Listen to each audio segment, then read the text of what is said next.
ಸರ್ವರಿಗೂ ನಮಸ್ಕಾರ. ಪದವಿ ಪೂರ್ವ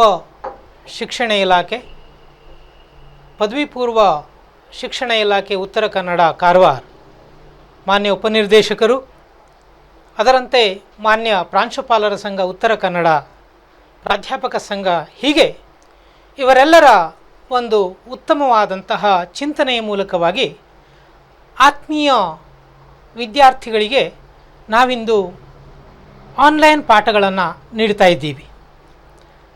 ವಿದ್ಯಾರ್ಥಿಗಳೇ, ಈಗಾಗಲೇ ತಮ್ಮ ಪ್ರವೇಶ ಆಗಿದೆ, ಪಠ್ಯ ವಿಷಯಾಂಶದ ಪರಿಚಯ ಆಗಿದೆ. ಅದರಲ್ಲಿ ಪ್ರಸ್ತಾವನೆ ಅನ್ನುವಂತಹ ಇತಿಹಾಸದ ಪಠ್ಯವಸ್ತುವನ್ನು ನಾವು ಅಭ್ಯಾಸ ಮಾಡಿದವಾಗ ವ್ಯಾಖ್ಯೆಗಳನ್ನು ಕುರಿತಾಗಿ ಅಭ್ಯಾಸ ಮಾಡಿದ್ದೀವಿ. ಅದರ ವ್ಯಾಪ್ತಿಯ ವಿಷಯಗಳನ್ನು ಸ್ವಲ್ಪ ಮಟ್ಟಿಗೆ ನಾವು ತಿಳ್ಕೊಂಡಿದ್ದೀವಿ.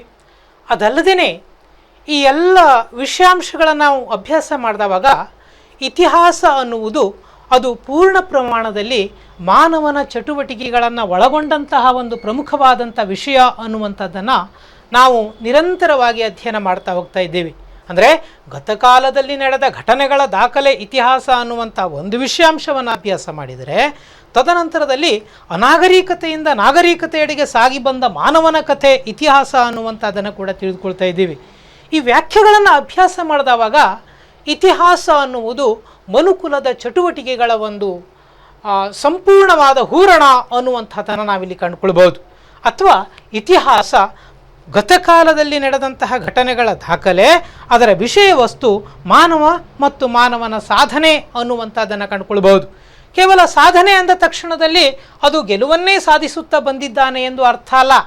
ಅವನು ಏನು ಮಾಡಿದ್ದಾನೆ ಅಂತ ಹೇಳಿದ್ರೆ, ಗೆಲುವನ್ನು ಸಾಧಿಸುವುದಕ್ಕಾಗಿ ಅನೇಕ ಪ್ರಯತ್ನಗಳನ್ನು ಮಾಡುತ್ತಿರುವ ಸಂದರ್ಭದಲ್ಲಿ ಸೋಲನ್ನೂ ಕೂಡ ಕಂಡುಕೊಂಡಿರುವುದನ್ನು ನಾವು ಕಂಡುಕೊಳ್ಬೋದು. ಅರ್ಥಾತ್ ಇಲ್ಲಿ ಸುಖ ದುಃಖ ಅನ್ನುವಂಥದ್ದನ್ನು ಕಂಡುಕೊಳ್ಬೋದು. ಆ ದುಃಖದ ಪರಿಣಾಮವಾಗಿ ಒಂದು ಪೂರ್ಣ ಪ್ರಮಾಣದ ಬದುಕನ್ನು ಕಟ್ಟಿಕೊಳ್ಳುವಂತಹ ಪ್ರಯತ್ನ ಮಾನವ ತನ್ನೆಲ್ಲ ಹಂತಗಳಲ್ಲಿ ಕೂಡ ಮಾಡ್ತಾ ಇರುವುದನ್ನು ನಾವಿಲ್ಲಿ ಕಂಡುಕೊಂಡಿದ್ದೇವೆ. ಅಂತಹ ಮಾನವನೇ ಇತಿಹಾಸದ ಒಂದು ಪ್ರಮುಖವಾದಂತಹ ವಿಷಯವಸ್ತು ಅನ್ನುವಂಥದ್ದನ್ನು ತಿಳ್ಕೊಂಡಿದ್ದೀವಿ. ಆ ಇತಿಹಾಸವನ್ನು ನಾವು ಆಳವಾಗಿ ಅಭ್ಯಾಸ ಮಾಡುತ್ತಾ ಹೋದಂತಹ ಸಂದರ್ಭದಲ್ಲಿ ನಾವು ಕಂಡುಕೊಂಡಂತಹ ಕೆಲವೊಂದು ವಿಷಯಾಂಶಗಳನ್ನು ಇಲ್ಲಿ ರೂಪಿಸಬಹುದು. ಏನು ಅಂತ ಹೇಳಿದ್ರೆ, ಇತಿಹಾಸಕ್ಕೆ ತನ್ನದೇ ಆದಂತಹ ಮಹತ್ವ ಇದೆ. ಇತಿಹಾಸ ಇದು ತನ್ನದೇ ಆದಂತಹ ಅನೇಕ ಘನತೆ ಗೌರವಗಳನ್ನು ಹೊಂದಿದೆ ಅನ್ನುವಂಥದ್ದನ್ನು ಕಂಡುಕೊಳ್ಬಹುದು. ಇಲ್ಲಿ ಈ ವಿಷಯಾಂಶಗಳನ್ನು ಅಭ್ಯಾಸ ಮಾಡಿದವಾಗ ನಾವು ಒಂದು ಸ್ಪಷ್ಟ ನಿಲುವಿಗೆ ಬರ್ತಾ ಇದ್ದೇವೆ. ಇತಿಹಾಸ ಅನ್ನುವುದು ಅನುಭವಗಳ ಸಾಗರ ಅನ್ನುವಂಥದ್ದನ್ನು ಕಂಡುಕೊಳ್ಬಹುದು. ಅದು ಪೂರ್ಣ ಪ್ರಮಾಣದಲ್ಲಿ ತನ್ನದೇ ಆದಂತಹ ಅನೇಕ ವಿಷಯಗಳನ್ನು ಒಳಗೊಂಡಿರುವಂತಹ ಅನುಭವದ ಒಂದು ಹೂಜೆ ಅನ್ನುವಂಥದ್ದನ್ನು ಕಂಡುಕೊಳ್ಬಹುದು. ಅದನ್ನು ಒಬ್ಬ ವಿದ್ಯಾರ್ಥಿ ಅಭ್ಯಾಸ ಮಾಡಿದವಾಗ ಅನೇಕ ತೆರನಾದಂಥ ಮಾಹಿತಿಗಳನ್ನು ಆತ ತಿಳಿದುಕೊಳ್ತಾ ಹೋಗ್ತಾ ಇದ್ದಾನೆ.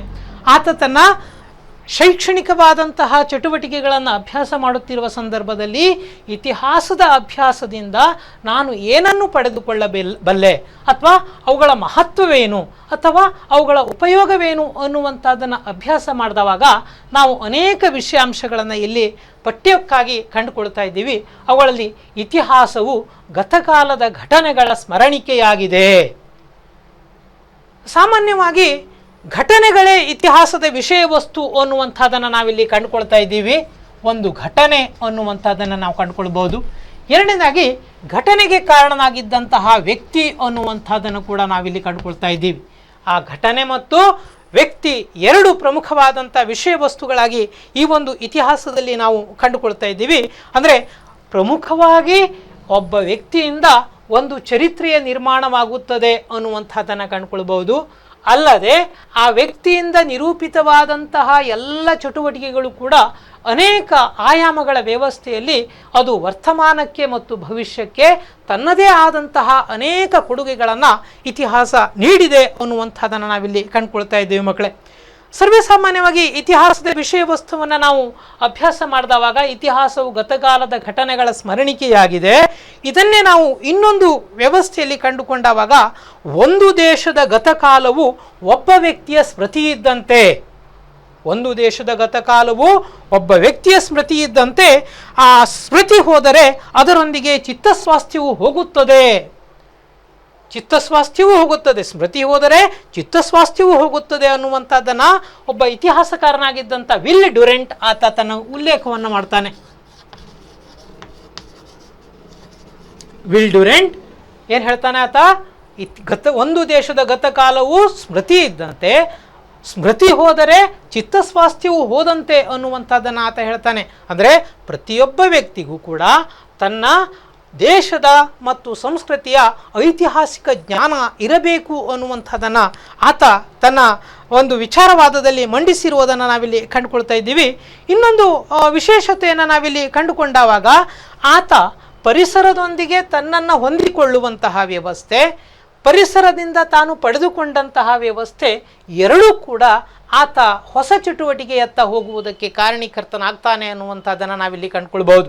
ಅಂದರೆ ಪೂರ್ಣ ಪ್ರಮಾಣದಲ್ಲಿ ಇತಿಹಾಸ ಅನ್ನುವುದು ಮನುಷ್ಯನ ಚಟುವಟಿಕೆಗಳ ಆಗರವಾಗಿದೆ ಅನ್ನುವಂಥ ಒಂದು ಅಂಶವನ್ನು ನಾವಿಲ್ಲಿ ತಿಳಿದುಕೊಳ್ತಾ ಇದ್ದೀವಿ. ಎರಡನೆಯದಾಗಿ ಘಟನೆ, ವ್ಯಕ್ತಿ ಎರಡಕ್ಕೂ ಅದು ಪೂರಕವಾಗಿದೆ ಅನ್ನುವಂಥದ್ದನ್ನು ನಾವಿಲ್ಲಿ ಕಂಡುಕೊಳ್ತಾ ಇದ್ದೀನಿ. ಇನ್ನೊಂದು ವಿಶೇಷವನ್ನು ನಾವು ಕಂಡುಕೊಳ್ಬಹುದು. ಅಲ್ಲಿ ಇನ್ನೋರ್ವ ಇತಿಹಾಸಕಾರ ಮತ್ತು ಮಾನವ ತಜ್ಞರಾಗಿದ್ದಂಥ ಹೇಸ್ ಮತ್ತು ಮೂನ್ ಅವರು ಏನು ಹೇಳ್ತಾರೆ ಅಂತ ಹೇಳಿದರೆ, ವ್ಯಕ್ತಿಗೆ ನೆನಪು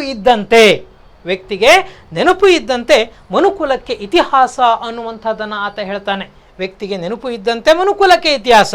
ಮನುಷ್ಯ ಅಥವಾ ಮಾನವ ಕುಲ ಅವು ಪೂರ್ಣ ಪ್ರಮಾಣದಲ್ಲಿ ತನ್ನ ಬೌದ್ಧಿಕ ವಿಕಾಸನಾತ್ಮಕವಾದಂಥ ವ್ಯವಸ್ಥೆಯಿಂದ ಹೊಸತನವನ್ನು ಕಂಡುಕೊಳ್ಳುತ್ತಾ ಹೋಗುತ್ತಾನೆ.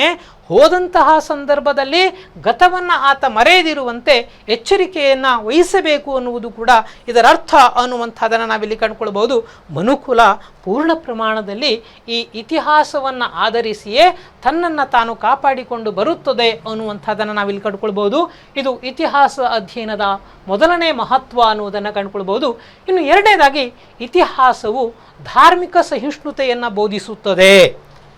ಸರ್ವೇ ಸಾಮಾನ್ಯವಾಗಿ ಒಂದು ದೇಶದ ಸಂಸ್ಕೃತಿ ಮತ್ತು ನಾಗರಿಕತೆ ಎರಡನ್ನು ನಾವು ಅಭ್ಯಾಸ ಮಾಡಿದವಾಗ ಅದರಲ್ಲಿ ಆ ಸಹಿಷ್ಣುತೆ ಅನ್ನುವಂತಹ ಒಂದು ಭಾವನೆ ಇತ್ತು ಎಂದಾದರೆ ಮಾತ್ರ ಆ ದೇಶದ ಒಂದು ಸಮಗ್ರವಾದಂತಹ ಸಂಸ್ಕೃತಿ ಬೆಳೆಯಲು ಸಾಧ್ಯ ಅನ್ನುವಂಥದ್ದನ್ನು ನಾವಿಲ್ಲಿ ಕಂಡುಕೊಳ್ಳುವುದಕ್ಕೆ ಸಾಧ್ಯ.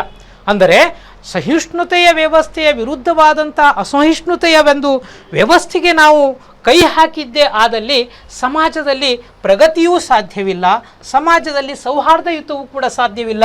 ಪ್ರಗತಿ ಮತ್ತು ಸೌಹಾರ್ದಯುತ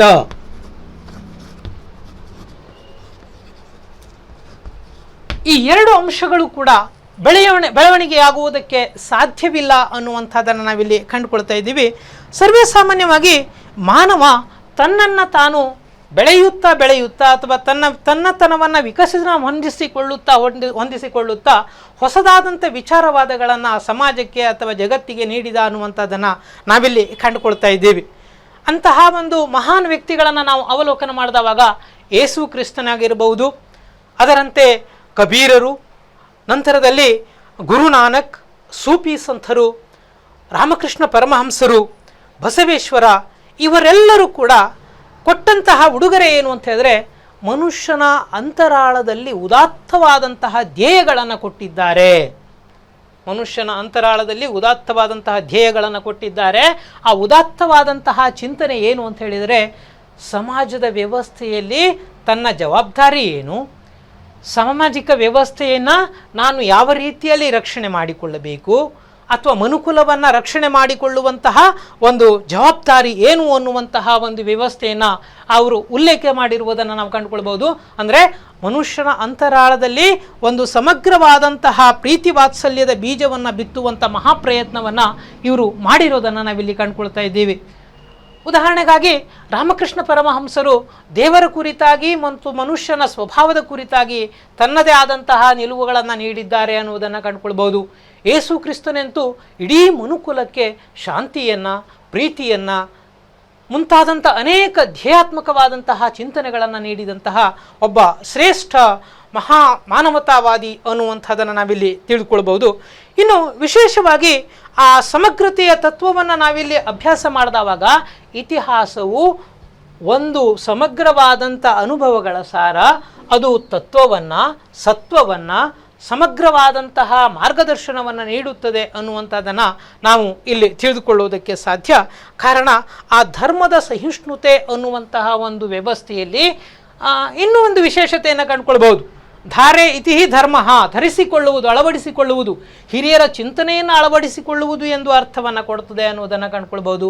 ಹೊಸತನವನ್ನು ಅದು ನೀಡುತ್ತದೆ ಅನ್ನುವಂಥದ್ದನ್ನು ಕೂಡ ನಾವಿಲ್ಲಿ ತಿಳಿದುಕೊಳ್ಳೋದಕ್ಕೆ ಸಾಧ್ಯ. ಅಂದರೆ ಮನುಷ್ಯ ಅನುಭವಾತ್ಮಕವಾಗಿ ಏನನ್ನು ಪಡೆದುಕೊಳ್ಳಲು ಸಾಧ್ಯ ಎಂದಾದರೆ ಅದು ಇತಿಹಾಸದ ಜ್ಞಾನದ ದೀವಿಗೆಯಿಂದ ಅನ್ನುವಂಥದ್ದನ್ನು ನಾವಿಲ್ಲಿ ತಿಳಿದುಕೊಂಡ್ರೆ ಅದು ಪ್ರಮುಖವಾದಂತಹ ಒಂದು ಮನುಕುಲದ ಉದ್ಧಾರದ ವಿಷಯವಾಗಿ ಕಂಡುಬರ್ತದೆ ಅನ್ನುವಂಥದ್ದನ್ನು ನಾವಿಲ್ಲಿ ತಿಳಿದುಕೊಳ್ಳೋದಕ್ಕೆ ಸಾಧ್ಯ. ಇನ್ನು ಇತಿಹಾಸವು ಸ್ಫೂರ್ತಿಯ ಮೂಲವಾಗಿದೆ. ಸ್ಫೂರ್ತಿ ಅಂದರೆ ಚೈತನ್ಯ ಅನ್ನುವಂಥದ್ದನ್ನು ಕಂಡುಕೊಳ್ಬಹುದು, ಉತ್ತೇಜನ ಅಂಥೇಳಿ ಕಂಡುಕೊಳ್ಬಹುದು, ಅಥವಾ ಅದೊಂದು ಹುರಿದುಂಬಿಸುವಿಕೆ ಅನ್ನುವಂಥ ಅರ್ಥದಲ್ಲಿ ನಾವು ಕಂಡುಕೊಳ್ಬಹುದು. ಅಂದರೆ ಅನಾಸಕ್ತನಾಗಿದ್ದಂತಹ ಇಲ್ಲವೇ ನಿಶ್ಚಲಾತ್ಮಕವಾಗಿದ್ದಂತಹ ಮನಸ್ಸಿಗೆ ಒಂದು ಪ್ರೇರಣಾ ಶಕ್ತಿಯನ್ನು ಇತಿಹಾಸ ನೀಡುತ್ತದೆ ಅನ್ನುವಂಥದ್ದನ್ನು ನಾವಿಲ್ಲಿ ಕಂಡುಕೊಳ್ಬಹುದು.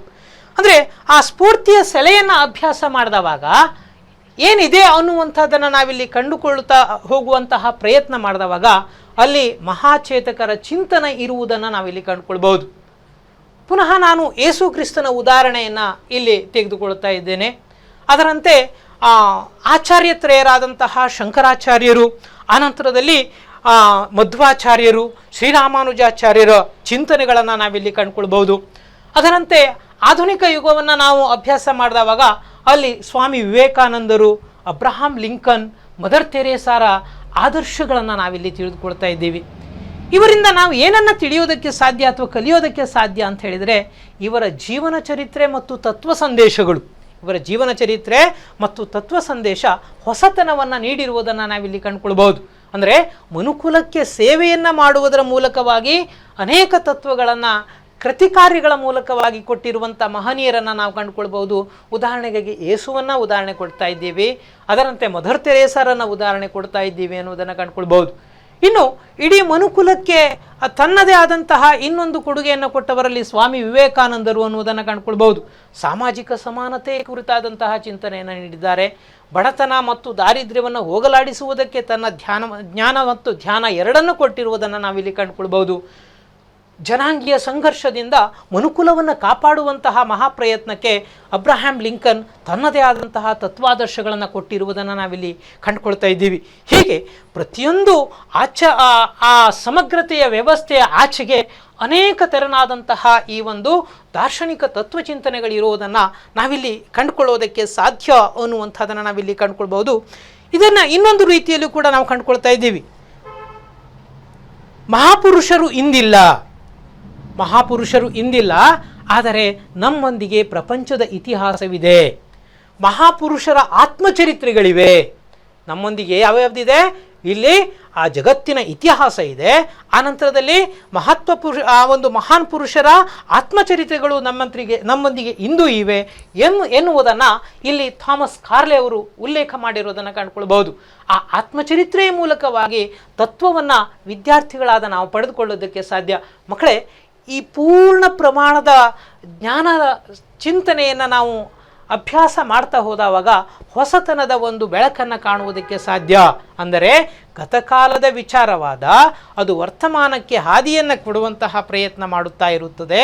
ವರ್ತಮಾನದ ವ್ಯವಸ್ಥೆಯ ಒಂದು ನಡವಳಿಕೆಯಿಂದ ಭವಿಷ್ಯತ್ತನ್ನು ಕಟ್ಟುವುದಕ್ಕೆ ಸಾಧ್ಯ ಅನ್ನುವುದು ಈ ಒಂದು ಸ್ಫೂರ್ತಿಯ ಮೂಲದ ವ್ಯವಸ್ಥೆಯಲ್ಲಿ ನಾವು ಕಂಡುಕೊಳ್ಳುವುದಕ್ಕೆ ಸಾಧ್ಯ ಅನ್ನುವಂಥದ್ದನ್ನು ನಾವಿಲ್ಲಿ ತಿಳಿದುಕೊಳ್ಳೋದಕ್ಕಾಗತ್ತೆ ಅನ್ನುವಂಥದ್ದನ್ನು ಕಂಡುಕೊಳ್ಬಹುದು.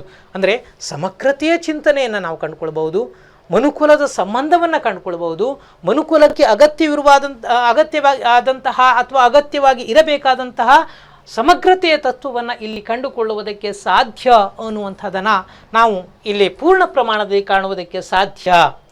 ಇದರಂತೆ ಇತಿಹಾಸದ ಅಧ್ಯಯನದ ಮಹತ್ವವನ್ನು ಪುನಃ ಮುಂದುವರಿಸುತ್ತಾ ಹೋದವಾಗ ಇತಿಹಾಸವು ವ್ಯಕ್ತಿಯಲ್ಲಿ ದೇಶಾಭಿಮಾನವನ್ನು ಮೂಡಿಸುತ್ತದೆ.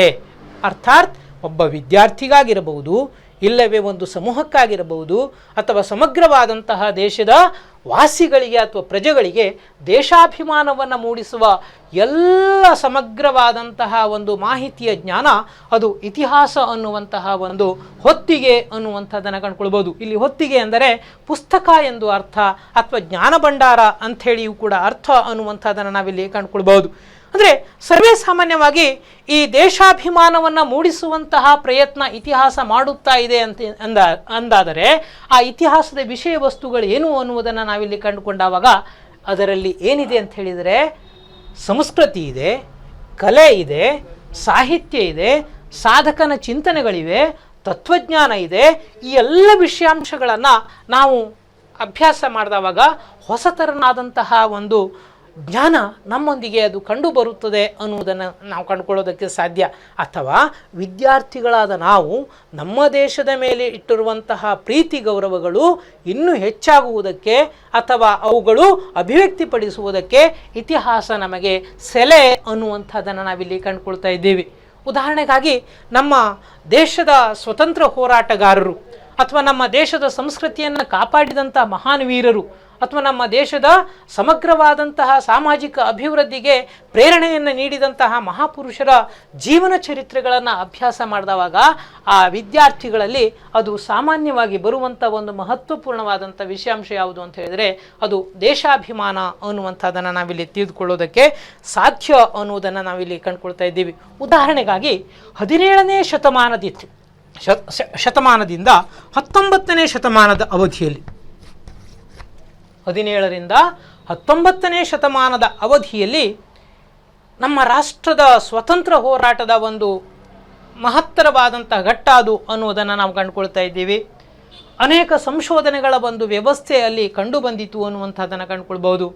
ಅಂತಹ ಮಹಾಪುರುಷರನ್ನು ನಾವು ಅವಲೋಕನ ಮಾಡಿದವಾಗ ಶಿವಾಜಿ, ಕಿತ್ತೂರು ಚೆನ್ನಮ್ಮ, ಝಾನ್ಸಿ ರಾಣಿ ಲಕ್ಷ್ಮೀಬಾಯಿ, ಅದರಂತೆ ಬಾಲ್ ಗಂಗಾಧರ್ ತಿಲಕ್, ಮಹಾತ್ಮ ಗಾಂಧೀಜಿ, ಸುಭಾಷ್ ಚಂದ್ರ ಬೋಸ್, ಭಗತ್ ಸಿಂಗ್ ಮುಂತಾದಂಥ ಮಹಾನ್ ವ್ಯಕ್ತಿಗಳ ಅನೇಕ ಆದರ್ಶಗಳು ನಮ್ಮೊಂದಿಗೆ ಅವು ಕಂಡುಬರುತ್ತವೆ ಅನ್ನುವುದನ್ನು ನಾವಿಲ್ಲಿ ಕಂಡುಕೊಳ್ಳೋದಕ್ಕೆ ಸಾಧ್ಯ.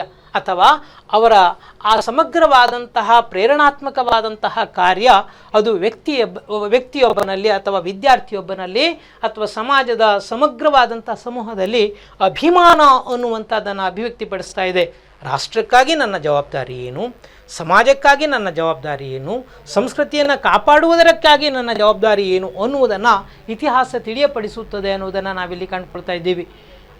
ವಿಶೇಷವಾಗಿ ಜಗತ್ತಿನ ಅನೇಕ ರಾಷ್ಟ್ರಗಳನ್ನು ನಾವು ಅಭ್ಯಾಸ ಮಾಡಿದವಾಗ ಜಗತ್ತಿನ ಪ್ರತಿಯೊಂದು ರಾಷ್ಟ್ರಕ್ಕೂ ತನ್ನದೇ ಆದಂತಹ ಸಂಸ್ಕೃತಿ, ಕಲೆ, ಸಾಹಿತ್ಯ, ಸಮಗ್ರವಾದ ಆಡಳಿತ ಮತ್ತು ಸಮಗ್ರತೆಯ ತತ್ವಗಳನ್ನು ಒಳಗೊಂಡಿರುವಂಥ ವಿಷಯಾಂಶಗಳನ್ನು ನಾವಿಲ್ಲಿ ಕಂಡುಕೊಳ್ತಾ ಇದ್ದೀವಿ.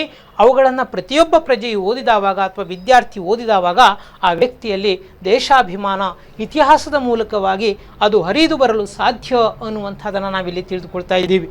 ಇನ್ನೊಂದು ವಿಷಯಾಂಶವನ್ನು ನಾವು ಅಭ್ಯಾಸ ಮಾಡ್ತಾ ಹೋಗೋಣ. ಇತಿಹಾಸವು ಸಮಾಜ ವಿಜ್ಞಾನಗಳ ಪ್ರಯೋಗಶಾಲೆ ಎಂದಾದರೆ ಅಥವಾ ಪ್ರಯೋಗಶಾಲೆ ಅಂದರೇನು ಅನ್ನುವಂಥದ್ದನ್ನು ನಾವು ಅಭ್ಯಾಸ ಮಾಡಿದವಾಗ ಅದು ಅನೇಕ ತೆರನಾದಂತಹ ಒಂದು ಪ್ರತಿ ಉತ್ತರವನ್ನು ಕೊಡುವ ಅಥವಾ ಹೊಸ ವ್ಯವಸ್ಥೆಯನ್ನು ಉತ್ಪಾದನೆ ಮಾಡುವಂತಹ ಒಂದು ಸಮಗ್ರವಾದಂತಹ ವ್ಯವಸ್ಥೆ ಒಳಗೊಂಡಿದೆ ಅನ್ನುವಂಥದ್ದನ್ನು ನಾವಿಲ್ಲಿ ತಿಳಿದುಕೊಳ್ತಾ ಇದ್ದೇವೆ. ಆ ಪ್ರಯೋಗಶಾಲೆಯನ್ನು ನಾವು ಅಭ್ಯಾಸ ಮಾಡುವಂತಹ ಪ್ರಯತ್ನ ಮಾಡಿದವಾಗ ಇತಿಹಾಸ ಕೇವಲ ಒಂದೇ ಒಂದು ವಿಷಯವನ್ನು ಅದು ಒಳಗೊಂಡಿಲ್ಲ ಅನ್ನುವಂಥದ್ದನ್ನು ನಾವು ಕಂಡುಕೊಳ್ತಾ ಇದ್ದೀವಿ. ಇತಿಹಾಸದಲ್ಲಿ ಸಮಾಜ ವಿಜ್ಞಾನಗಳ ವಿಂಗಡಣೆಗಳಾಗಿದ್ದಂಥ ಅರ್ಥಶಾಸ್ತ್ರ, ಸಮಾಜಶಾಸ್ತ್ರ, ಮನಃಶಾಸ್ತ್ರ, ತತ್ವಶಾಸ್ತ್ರ, ತರ್ಕಶಾಸ್ತ್ರ ಮುಂತಾದಂಥ ಅನೇಕ ವಿಷಯಗಳು ಈ ಇತಿಹಾಸದ ಒಳಗಿರುವುದನ್ನು ನಾವಿಲ್ಲಿ ಗಮನಿಸ್ತಾ ಇದ್ದೀವಿ. ಅಂದರೆ ಇತಿಹಾಸಕ್ಕೆ ತನ್ನದೇ ಆದಂತಹ ವ್ಯಾಪ್ತಿ ಇದೆ ಅನ್ನುವುದಕ್ಕಿಂತಲೂ ಮುಖ್ಯವಾಗಿ ಇಡೀ ಮನುಕುಲದ ಎಲ್ಲ ಚಟುವಟಿಕೆ ಇತಿಹಾಸದ ಒಳಗಿರುವಂಥದ್ದನ್ನು ನಾವಿಲ್ಲಿ ಕಂಡುಕೊಳ್ತಾ ಇದ್ದೀವಿ. ಅಂದರೆ ಅದಕ್ಕೆ ಬೇಕಾದಂತಹ ಎಲ್ಲ ವಿಷಯಾಂಶಗಳನ್ನು ಅಥವಾ ಅವುಗಳಿಂದ ನಾವು ಪಡೆದುಕೊಳ್ಳುವಂತಹ ವ್ಯವಸ್ಥೆಯನ್ನು ಕಾಣುವುದಕ್ಕೆ ಸಾಧ್ಯ. ಅಂದರೆ ಒಬ್ಬ ಇತಿಹಾಸಕಾರ ಒಬ್ಬ ಸಮಾಜ ವಿಜ್ಞಾನಿಯಾಗಿರುತ್ತಾನೆ. ಒಬ್ಬ ಇತಿಹಾಸಕಾರ, ಒಬ್ಬ ಸಮಾಜ ವಿಜ್ಞಾನಿಯಾಗಿರುತ್ತಾನೆ. ಆತ ಏನನ್ನ ಕೊಡುತ್ತಾನೆ ಎಂದಾದರೆ ಅಲ್ಲಿ ತನ್ನದೇ ಆದಂತಹ ಅಧ್ಯಯನದ ಮೂಲಕವಾಗಿ, ಅನೇಕ ವಿಷಯಗಳ ಮೂಲಕವಾಗಿ ಈ ಸಮಾಜದ ಸಮಗ್ರತೆಯ ವ್ಯವಸ್ಥೆಗೆ ಬೇಕಾದಂತಹ ಮಾಹಿತಿಯನ್ನು ಆತ ಕೊಡುತ್ತಾನೆ ಅನ್ನುವುದನ್ನು ಕಂಡುಕೊಳ್ಬಹುದು. ಆ ಕಾರಣಕ್ಕಾಗಿ ಇತಿಹಾಸವನ್ನು ಏನಂತ ಹೇಳಿ ಕರೆಯುತ್ತಾರೆ ಗೊತ್ತಾ ಮಕ್ಕಳೇ? ಇತಿಹಾಸ ಸಮಗ್ರ ಸಮಾಜ ವಿಜ್ಞಾನಗಳ ತಾಯಿ ಬೇರು ಅಂಥೇಳಿ ಕೂಡ ಅದನ್ನು ಕರೆಯಲಾಗ್ತಾ ಇದೆ. ಸಮಗ್ರ ಸಮಾಜ ವಿಜ್ಞಾನಗಳ ತಾಯಿ ಬೇರು ಅಂಥೇಳಿ ಕೂಡ ಅದನ್ನು ಕರೆಯಲಾಗ್ತಾ ಇದೆ. ಇನ್ನೊಂದು ವಿಶೇಷತೆಯನ್ನು ಕಂಡುಕೊಳ್ಬಹುದು. ಇತಿಹಾಸದ ವಿಷಯ ವಸ್ತುಗಳು ಕೇವಲ ಇತಿಹಾಸಕ್ಕೆ ಮಾತ್ರ ಸೀಮಿತವಾಗಿರದೆ ವರ್ತಮಾನದ ಆಡಳಿತ ವ್ಯವಸ್ಥೆಗೆ ಅದು ಆಧಾರ ಸ್ತಂಭ ಅನ್ನುವುದನ್ನು ನಾವಿಲ್ಲಿ ತಿಳಿದುಕೊಳ್ತಾ ಇದ್ದೀವಿ. ಅಂದರೆ ಒಬ್ಬ ಆಡಳಿತಗಾರನಿಗೆ, ಒಬ್ಬ ರಾಜನೀತಿಜ್ಞನಿಗೆ ಒಂದು ಸಮಗ್ರವಾದಂತಹ ವಿಶ್ವದ ಆಡಳಿತ ವ್ಯವಸ್ಥೆಯನ್ನು ನಿರ್ವಹಿಸುತ್ತಿರುವಂತಹ ವಿಶ್ವದ ಸರ್ಕಾರ ಅರ್ಥಾತ್ ವಿಶ್ವಸಂಸ್ಥೆಗೆ ಬೇಕಾದಂಥ ಮಾಹಿತಿ ಇತಿಹಾಸದ ಮೂಲಕವಾಗಿ ಅದು ಪಡೆದುಕೊಳ್ಳುತ್ತದೆ ಅನ್ನುವಂಥದ್ದನ್ನು ನಾವಿಲ್ಲಿ ತಿಳಿದುಕೊಳ್ಳುವುದು ಸಾಧ್ಯ ಅನ್ನುವಂಥದ್ದನ್ನು ಕಂಡುಕೊಳ್ಬಹುದು. ಅಂದರೆ ಬಹುಪಾಲು ಈ ವಿಶ್ವಸಂಸ್ಥೆಯ ಎಲ್ಲ ಟರಾವುಗಳನ್ನು ನಾವು ಅಭ್ಯಾಸ ಮಾಡಿದವಾಗ ಅದು ಇತಿಹಾಸದ ಪಾಠದಿಂದ ಪಡೆದುಕೊಂಡಂತಹ ಒಂದು ಪ್ರಮುಖವಾದಂಥ ಮಾಹಿತಿ ಅನ್ನುವಂಥದ್ದನ್ನು ನಾವಿಲ್ಲಿ ತಿಳಿದುಕೊಳ್ತಾ ಇದ್ದೀವಿ. ಅಂದರೆ ಇತಿಹಾಸ ಅನ್ನುವುದು ಕೇವಲ ಗತಕಾಲದ ವಿಷಯಕ್ಕೆ ಮಾತ್ರ ಸಂಬಂಧಪಟ್ಟಿದ್ದು ಅಲ್ಲ, ಅದು ಇಡೀ ಸಾಮಾಜಿಕವಾದಂತಹ ವ್ಯವಸ್ಥೆಯ ಎಲ್ಲ ಆಯಾಮಗಳನ್ನು ಒಳಗೊಂಡಿರುವಂತಹ ವ್ಯವಸ್ಥೆ ಮತ್ತು ಅದು ಆಡಳಿತಕ್ಕಾಗಿ, ಸಾಮಾಜಿಕ ಅಭಿವೃದ್ಧಿಗಾಗಿ ಮತ್ತು ಸಾಮಾಜಿಕ ಕ್ಷೇಮಕ್ಕಾಗಿ ಮತ್ತು ವ್ಯಕ್ತಿಯ ಅಭ್ಯುದಯಕ್ಕಾಗಿ ಹೊಸತರನಾದಂತಹ ಅನೇಕ ವಿಷಯ ಜ್ಞಾನಗಳನ್ನು ಕೊಡುತ್ತಿರುವ ಕಾರಣಕ್ಕಾಗಿ ಸಮಾಜ ವಿಜ್ಞಾನಗಳ ಪ್ರಯೋಗಶಾಲೆ ಅಂಥೇಳಿ ಕೂಡ ಇದನ್ನು ಕರೆಯಲಾಗ್ತಾ ಇದೆ ಅನ್ನುವಂಥದ್ದನ್ನು ಕಂಡುಕೊಳ್ತಾ ಇದ್ದೀವಿ. ಇನ್ನೊಂದು ಪ್ರಮುಖವಾದಂತಹ ಮಹತ್ವವನ್ನು ನಾವು ಅಭ್ಯಾಸ ಮಾಡಿದವಾಗ ಇತಿಹಾಸವು ಉದಾತ್ತ ಧ್ಯೇಯಗಳನ್ನು ಬೆಳೆಸುತ್ತದೆ. ಇತಿಹಾಸವು ಉದಾತ್ತವಾದಂತಹ ಧ್ಯೇಯಗಳನ್ನು ಅದು ಬೆಳೆಸುತ್ತದೆ ಅನ್ನುವಂಥದ್ದನ್ನು ನಾವಿಲ್ಲಿ ಕಂಡುಕೊಳ್ತಾ ಇದ್ದೀವಿ. ಅಂದರೆ ಧ್ಯೇಯ ಅಂದರೇನು ಅನ್ನುವಂತಹ ಪ್ರಶ್ನೆಗೆ ಅದು ಒಂದು ಗುರಿ ಅನ್ನುವಂಥದ್ದನ್ನು ಕಂಡುಕೊಳ್ಬಹುದು, ಅಥವಾ ವ್ಯಕ್ತಿ ತಾನು ನಿರ್ವಹಿಸಬೇಕಾದಂತಹ ಜವಾಬ್ದಾರಿಯ ಒಂದು ವ್ಯವಸ್ಥೆ ಅನ್ನುವಂಥದ್ದನ್ನು ಕೂಡ ನಾವಿಲ್ಲಿ ತಿಳಿದುಕೊಳ್ಬಹುದು. ಅಂತಹವುಗಳನ್ನು ಕೂಡ ಈ ಇತಿಹಾಸ ನಮಗೆ ಬೋಧನೆ ಮಾಡುತ್ತದೆ ಅನ್ನುವುದನ್ನು ಕಂಡುಕೊಳ್ಬಹುದು. ಏನನ್ನ ಇತಿಹಾಸ ಹೇಳುತ್ತದೆ ಅಂತ ಹೇಳಿದರೆ, ಅದು ನಮಗೆ ಬೇಕಾದಂತಹ ಒಂದು ಸಮಗ್ರ ಮಾಹಿತಿಯನ್ನು ಮತ್ತು ನಮ್ಮ ಒಳಿತಿಗಾಗಿ ಬೇಕಾದಂಥ ಮಾರ್ಗದರ್ಶನವನ್ನು ಅದು ನೀಡುತ್ತದೆ. ಸರ್ವೇ ಸಾಮಾನ್ಯವಾಗಿ 21ನೇ ಶತಮಾನವನ್ನು ನಾವು ಅಭ್ಯಾಸ ಮಾಡಿದವಾಗ ಮಾನವ ಲೌಕಿಕವಾದಂತಹ ಅಭ್ಯುದಯವನ್ನು ಕಂಡಿದ್ದಾನೆ. ಮಾನವ ಲೌಕಿಕವಾದಂಥ ಅಭ್ಯುದಯವನ್ನು ಕಂಡಿದ್ದಾನೆ, ಆದರೆ ಅಲೌಕಿಕವಾದಂತಹ ಜಗತ್ತನ್ನು ನಿರ್ಮಾಣ ಮಾಡಿಕೊಂಡಿಲ್ಲ ಅನ್ನುವುದು ಅತ್ಯಂತ ಖೇದಕಾರಿಯಾದಂಥ ಒಂದು ವಿಷಯ ಅನ್ನುವುದನ್ನು ಕಂಡುಕೊಳ್ಬಹುದು. ಅಂದರೆ ಮಾನವನಲ್ಲಿ ಇವತ್ತು ಏನಾಗಿದೆ ಅನ್ನುವಂಥದ್ದನ್ನು ನಾವು ಪ್ರಶ್ನೆ ಇಟ್ಟಾವಾಗ ಆತನಲ್ಲಿ ನೈತಿಕ ಮೌಲ್ಯಗಳ ಕೊರತೆ ಅನ್ನುವಂಥದ್ದನ್ನು ನಾವಿಲ್ಲಿ ಕಂಡುಕೊಳ್ತಾ ಇದ್ದೀವಿ.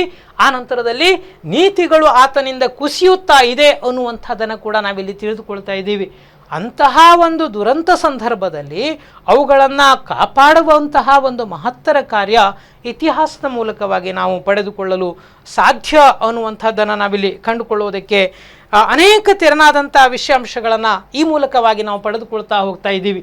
ಅಂದರೆ ಆ ಧ್ಯೇಯಗಳ ಒಂದು ವಿಶೇಷತೆಗಳೇನು ಅಥವಾ ಧ್ಯೇಯಗಳು ಯಾವುವು ಅನ್ನುವಂಥದ್ದನ್ನು ನಾವು ಅಭ್ಯಾಸ ಮಾಡಿದವಾಗ ಒಬ್ಬ ಪ್ರಜೆ ಉತ್ತಮ ವ್ಯಕ್ತಿಯಾಗಲು ಅಥವಾ ಒಬ್ಬ ಉತ್ತಮ ಪ್ರಜೆಯಾಗಲು, ಒಂದು ರಾಷ್ಟ್ರದ ನಾಯಕನಾಗಲು ಬೇಕಾದಂಥ ಎಲ್ಲ ಮಾಹಿತಿಗಳನ್ನು ಇತಿಹಾಸ ನೀಡುತ್ತದೆ ಅನ್ನುವಂಥದ್ದನ್ನು ನಾವಿಲ್ಲಿ ತಿಳಿದುಕೊಳ್ಳೋದಕ್ಕೆ ಸಾಧ್ಯ ಅನ್ನೋದನ್ನು ಕಂಡುಕೊಳ್ಬಹುದು.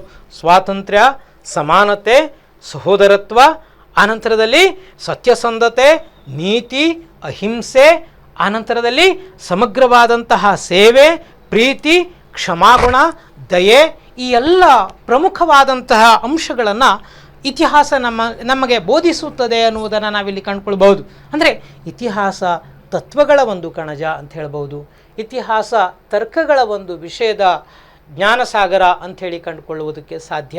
ಇತಿಹಾಸ ಸಮಗ್ರವಾದಂತಹ ಮಾಹಿತಿಗಳನ್ನು ಅದು ನೀಡುತ್ತದೆ ಅನ್ನುವಂಥದ್ದನ್ನು ನಾವಿಲ್ಲಿ ತಿಳಿದುಕೊಳ್ತಾ ಇದ್ದೀವಿ.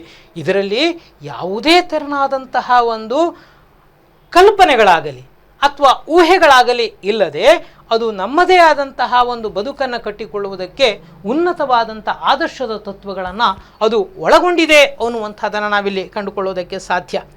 ಉದಾಹರಣೆಗಾಗಿ ಮಹಾನ್ ವ್ಯಕ್ತಿಗಳಾಗಿದ್ದಂತಹ ಮದರ್ ತೆರೇಸಾ, ಆನಂತರದಲ್ಲಿ BR ಅಂಬೇಡ್ಕರ್, ಅಶೋಕ ಚಕ್ರವರ್ತಿ, ಯೇಸು ಕ್ರಿಸ್ತ, ತದನಂತರದಲ್ಲಿ ಅಬ್ರಹಾಂ ಲಿಂಕನ್, ಇವರೆಲ್ಲರನ್ನ ನಾವು ಅಭ್ಯಾಸ ಮಾಡಿದವಾಗ ಇವರೆಲ್ಲರ ತತ್ವಚಿಂತನೆಗಳು ಹೊಸದಾದಂತಹ ಒಂದು ಮಾನವೀಯ ಮೌಲ್ಯವನ್ನು ಅದು ಕೊಡುತ್ತದೆ ಅನ್ನುವಂಥದ್ದನ್ನು ನಾವಿಲ್ಲಿ ತಿಳಿದುಕೊಳ್ತಾ ಇದ್ದೀವಿ. ಹಾಗಾದರೆ ಔದಾತ್ತವಾದಂಥ ಮಾನವೀಯ ಮೌಲ್ಯ ಪ್ರೀತಿಯನ್ನು ಅದು ನೀಡ್ತಾ ಇದೆ, ವಾತ್ಸಲ್ಯವನ್ನು ನೀಡ್ತಾ ಇದೆ, ದೇವರ ಕಲ್ಪನೆಗಳನ್ನು ಅದು ಕೊಡ್ತಾ ಇದೆ, ಮನುಷ್ಯನ ಜವಾಬ್ದಾರಿಯನ್ನು ಅದು ಹೇಳ್ತಾ ಇದೆ, ಹೀಗೆ ಸೇವೆಯ ಕುರಿತಾಗಿ ಹೇಳ್ತಾ ಇದೆ, ಸತ್ಯದ ಗುಣಗಳ ಕುರಿತಾಗಿ ಹೇಳ್ತಾ ಇದೆ, ತನ್ನ ಜವಾಬ್ದಾರಿಯ ಕುರಿತಾಗಿ ಅದು ಹೇಳುತ್ತಾ ಇದೆ ಅನ್ನುವಂಥದ್ದನ್ನು ನಾವಿಲ್ಲಿ ತಿಳಿದುಕೊಳ್ತಾ ಇದ್ದೀವಿ. ಅಂದರೆ ವ್ಯಕ್ತಿಗೆ ಅಗತ್ಯವಾದಂತಹ ಎಲ್ಲ ಮಾಹಿತಿಗಳನ್ನು ಇತಿಹಾಸ ಅದು ಸಂದರ್ಭಕ್ಕೆ ಅನುಗುಣವಾಗಿ ಕಾಲಕ್ಕೆ ತಕ್ಕಂತೆ ಅದು ತನ್ನದೇ ಆದಂತಹ ಮಾಹಿತಿಯನ್ನು ನೀಡ್ತಾ ಇದೆ. ಆ ಕಾರಣಕ್ಕಾಗಿ ಇತಿಹಾಸದ ಒಂದು ವಿಷಯವಾದವನ್ನು ನಾವು ಅಥವಾ ಅದರ ಸಮಗ್ರತೆಯನ್ನು ಅಭ್ಯಾಸ ಮಾಡಿದವಾಗ ಇತಿಹಾಸ ಹೊಸತನವನ್ನು ಕೊಡುವುದರೊಂದಿಗೆ ಹಳೆಯ ಸಂಸ್ಕೃತಿಯನ್ನು ಕಾಪಾಡುತ್ತದೆ ಅನ್ನುವಂಥದ್ದನ್ನು ತಿಳಿದುಕೊಳ್ತಾ ಇದ್ದೀವಿ. ಇನ್ನೊಂದು ಪ್ರಮುಖವಾದಂತಹ ವಿಷಯಾಂಶವನ್ನು ನಾವಿಲ್ಲಿ ಅಭ್ಯಾಸ ಮಾಡಿದವಾಗ ಇತಿಹಾಸ ಅನ್ನುವಂಥದ್ದು ಏನು ಅನ್ನುವಂಥದ್ದನ್ನು ನಾವಿಲ್ಲಿ ಕಂಡುಕೊಂಡಾಗ ಇತಿಹಾಸ ಅನ್ನುವುದು ಉದಾತ್ತವಾದಂತಹ ಧ್ಯೇಯಗಳ ಗಣಿಯಾಗಿದೆ. ಇತಿಹಾಸ ಅನ್ನುವುದು ಉದಾತ್ತವಾದಂತಹ ಧ್ಯೇಯಗಳ ಗಣಿಯಾಗಿದೆ ಮತ್ತು ಸನ್ಮಾರ್ಗ ತೋರುವಂತಹ ದಾರಿದೀಪವಾಗಿದೆ. ಸನ್ಮಾರ್ಗ ತೋರುವ ದಾರಿದೀಪ ಇದು ಇತಿಹಾಸದ ಒಂದು ಅಮೂಲ್ಯವಾದಂತಹ ಉಪಯೋಗ ಅಂತ ಹೇಳ್ಬೋದು, ಅಥವಾ ಮಹತ್ವ ಅಂತ ಹೇಳ್ಬೋದು, ಅಥವಾ ಇತಿಹಾಸದ ಪ್ರಯೋಜನ ಅನ್ನುವಂಥದ್ದನ್ನು ನಾವಿಲ್ಲಿ ತಿಳಿದುಕೊಳ್ತಾ ಇದ್ದೀವಿ. ಅಂದರೆ ಮನುಷ್ಯನಿಗೆ ಏನು ಬೇಕು ಅನ್ನುವಂತಹ ಪ್ರಶ್ನೆ ಇಟ್ಟಾಗ ಅಲ್ಲಿ ಏನನ್ನು ಕೊಡಬೇಕು ಅನ್ನುವಂತಹ ಉತ್ತರವನ್ನು ಇತಿಹಾಸ ನೀಡುತ್ತದೆ ಅನ್ನುವುದರಲ್ಲಿ ಸಂದೇಹ ಇಲ್ಲ. ಅಂದರೆ ಇತಿಹಾಸದ ವಿಷಯ ವಸ್ತುಗಳು ಇಡೀ ಮನುಕುಲದ ಚಟುವಟಿಕೆಯನ್ನು ಆಧರಿಸಿ ಇದೆ ಅನ್ನುವಂಥದ್ದನ್ನು ನಾವಿಲ್ಲಿ ತಿಳಿದುಕೊಳ್ತಾ ಇದ್ದೀವಿ. ಮನುಕುಲಕ್ಕೆ ಬೇಕಾದಂತಹ ಎಲ್ಲ ತೆರನಾದಂಥ ಮಾರ್ಗದರ್ಶನದ ಒಂದು ಬಿಂದುವೂ ಕೂಡ ಇತಿಹಾಸ ಅನ್ನುವಂಥದ್ದನ್ನು ತಿಳಿದುಕೊಳ್ತಾ ಇದ್ದೀವಿ. ಇತಿಹಾಸದಲ್ಲಿ ಕಂಡು ಬಂದಂತಹ ಅನೇಕ ಘಟನಾತ್ಮಕ ಸನ್ನಿವೇಶಗಳನ್ನು ಮತ್ತು ಮಹಾನ್ ವ್ಯಕ್ತಿಗಳನ್ನು ನಾವು ಅಭ್ಯಾಸ ಮಾಡಿದವಾಗ ಅಲ್ಲಿ ಈ ಹೊಸತರನಾದಂತಹ ಒಂದು ಸಮಗ್ರತೆಯ ತತ್ವವನ್ನು ಅದು ಬಿಂಬಿಸುತ್ತದೆ ಅನ್ನುವಂಥದ್ದನ್ನು ನಾವಿಲ್ಲಿ ಕಂಡುಕೊಳ್ಬಹುದು. ಈ ಉಲ್ಲೇಖವನ್ನು ನಾವು ಕಂಡುಕೊಂಡಾಗ ಭಾರತೀಯ ತತ್ವಚಿಂತನೆಗಾಗಿ ನಾವು ಅಂತಹ ಉದಾತ್ತ ಧ್ಯೇಯಗಳನ್ನು ನಾವು ಅವಲೋಕನ ಮಾಡಿದವಾಗ ಧರ್ಮ ಸಹಿಷ್ಣುತೆಗೆ ಭಾರತ ಹೆಸರುವಾಸಿಯಾಗಿದೆ ಅನ್ನುವಂಥದ್ದನ್ನು ಒಬ್ಬ ಬ್ರಿಟಿಷ್ ಇತಿಹಾಸಕಾರನಾಗಿದ್ದಂತಹ ಅರ್ನಾಲ್ಡ್ ಟೈನ್ಬಿ ಅವರು ಉಲ್ಲೇಖ ಮಾಡ್ತಾರೆ. ಏನು ಅಂತ ಹೇಳಿದರೆ, ಆ ಭಾರತದ ಧರ್ಮ ಸಹಿಷ್ಣುತೆ ವಿಶ್ವದ ಉಳಿವಿಗಿರುವಂಥ ಏಕೈಕ ಮಾರ್ಗ ಅನ್ನುವಂಥದ್ದನ್ನು ಕೂಡ ಅದು ಉಲ್ಲೇಖವನ್ನು ಮಾಡ್ತಾ ಇದೆ. ಅರ್ಥಾತ್ ಅವರ ತತ್ವಚಿಂತನೆ ಅಷ್ಟೊಂದು ಶ್ರೇಷ್ಠವಾದದ್ದು ಅನ್ನುವಂಥದ್ದನ್ನು ಕಂಡುಕೊಳ್ಬಹುದು. ಅಥವಾ ಭಾರತೀಯ ತತ್ವಚಿಂತನೆಯೂ ಕೂಡ ಅಷ್ಟು ಉದಾತ್ತವಾದಂತಹ ಧ್ಯೇಯ ಗುಣಗಳನ್ನು ಒಳಗೊಂಡಿದೆ ಅನ್ನುವಂಥದ್ದನ್ನು ಕಂಡುಕೊಳ್ತಾ ಇದ್ದೀವಿ. ಇತಿಹಾಸ ಅವುಗಳನ್ನು ಸಂಪೂರ್ಣವಾಗಿ ರಕ್ಷಿಸಿಕೊಂಡಿದೆ ಅನ್ನುವಂಥದ್ದನ್ನು ನಾವಿಲ್ಲಿ ಕಂಡುಕೊಳ್ತಾ ಇದ್ದೀವಿ. ಹೀಗೆ ಇತಿಹಾಸ ಅನ್ನುವುದು ಒಂದು ಉದಾತ್ತವಾದಂತಹ ಧ್ಯೇಯಗಳನ್ನು ಅದು ಬೆಳೆಸುತ್ತದೆ ಅನ್ನುವಂಥದ್ದನ್ನು ನಾವಿಲ್ಲಿ ಕಂಡುಕೊಳ್ಳುವುದಕ್ಕೆ ಸಾಧ್ಯ. ಇನ್ನು ಇತಿಹಾಸ ಅನ್ನುವುದು ನಮಗೆ ಹೊಸತನವನ್ನು ಕೊಡುತ್ತಾ ಇರುತ್ತದೆ ಅನ್ನುವಂಥದ್ದನ್ನು ನಾವಿಲ್ಲಿ ತಿಳಿದುಕೊಳ್ತಾ ಇದ್ದೀವಿ. ನಮ್ಮ ದೃಷ್ಟಿಕೋನವನ್ನು ಅದು ವಿಸ್ತರಿಸುತ್ತದೆ ಒಂದು. ಇನ್ನು ಎರಡನೇದಾಗಿ ನಮ್ಮ ದೃಷ್ಟಿಕೋನವನ್ನು ಕೂಡ ಅದು ಬದಲಾಯಿಸುತ್ತದೆ ಅನ್ನುವಂಥದ್ದನ್ನು ಕೂಡ ನಾವಿಲ್ಲಿ ಕಂಡುಕೊಳ್ಳುವುದಕ್ಕೆ ಸಾಧ್ಯ. ಅಂದರೆ ವ್ಯಕ್ತಿಗೆ ಬೇಕಾದಂತಹ ಮಾಹಿತಿಯ ಒಂದು ಸಮಗ್ರವಾದಂತಹ ವಿಷಯ ವಸ್ತು ಯಾವುದು ಅಂತ ಹೇಳಿದರೆ ಇತಿಹಾಸ ಅನ್ನುವುದನ್ನು ನಾವಿಲ್ಲಿ ಕಂಡುಕೊಳ್ತಾ ಇದ್ದೀವಿ. ಏನನ್ನು ಒಳಗೊಂಡಿದೆ ಅನ್ನುವಂಥದ್ದನ್ನು ನಾವು ಈಗಾಗಲೇ ಅಭ್ಯಾಸ ಮಾಡಿದ್ದೇವೆ ಮಕ್ಕಳೇ. ನಮ್ಮನ್ನು ಅದು ಒಳಗೊಂಡಿದೆ, ನಮ್ಮ ಹಿರಿಯರನ್ನು ಅದು ಒಳಗೊಂಡಿದೆ, ನಮ್ಮ ಜಗತ್ತನ್ನು ಅದು ಒಳಗೊಂಡಿದೆ, ನಮ್ಮ ದೇಶ ಮತ್ತು ಸಂಸ್ಕೃತಿಯನ್ನು ಅದು ಒಳಗೊಂಡಿದೆ ಅನ್ನುವಂಥದ್ದನ್ನು ಕಂಡುಕೊಳ್ಬೋದು.